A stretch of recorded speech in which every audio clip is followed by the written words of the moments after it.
Io di mestiere faccio il professore all'università, alla facoltà di agraria e mi occupo di alberi, sono un professore di colture arboree. I temi di cui mi occupo in università sono i frutti, gli alberi, i paesaggi, sono temi che appena li percorri con uno sguardo non superficiale ti portano immediatamente in altri campi. Come si può parlare della fioritura dei mandorli senza evocare la loro bellezza?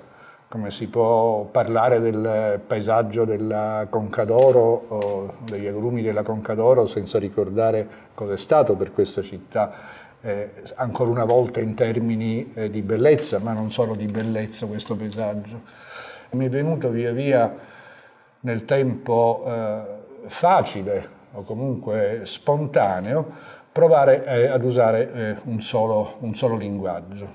Il primo libro in questo senso che ho scritto si chiama Tutti i frutti. Il sottotitolo del libro dice Viaggio tra gli alberi del Mediterraneo, tra scienza e letteratura. Ho raccontato albero pianta per pianta, il primo è l'albicocco, poi c'è l'arancio, poi è arrivato il ciliegio e via dicendo, in ordine alfabetico 20 frutti.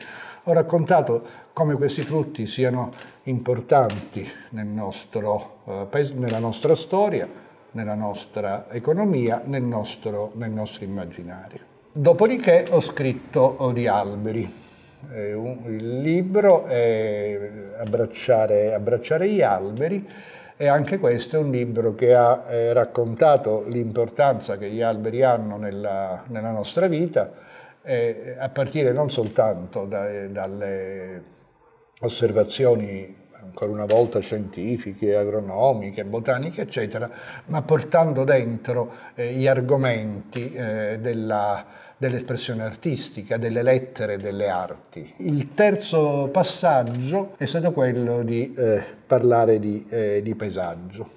Il paesaggio è per definizione l'incontro tra la natura di un luogo, la storia di questo luogo e la percezione, lo sguardo, la cultura con cui viene guardato, descritto, dipinto, raccontato, a partire dal posto dove sono, a partire da questa casa. E questo terzo libro è Conca d'Oro e ha raccontato infatti la trasformazione della conca palermitana, della pianura palermitana, partendo dalle vicende della casa dove vivo e dove ha vissuto la mia famiglia.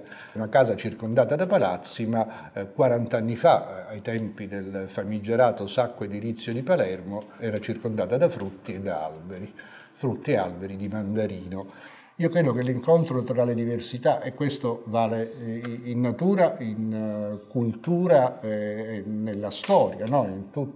Sotto tutti gli aspetti, è invece il grande tema dei nostri giorni. Siamo nel Mediterraneo, un mare che ha sempre unito e che adesso invece alcuni vorrebbero che divida. Quindi praticare la diversità credo che sia la chiave della mia forma di esprimere in questa via di mezzo tra saggistica e letteratura che ho utilizzato nei 3 libri di cui vi ho detto.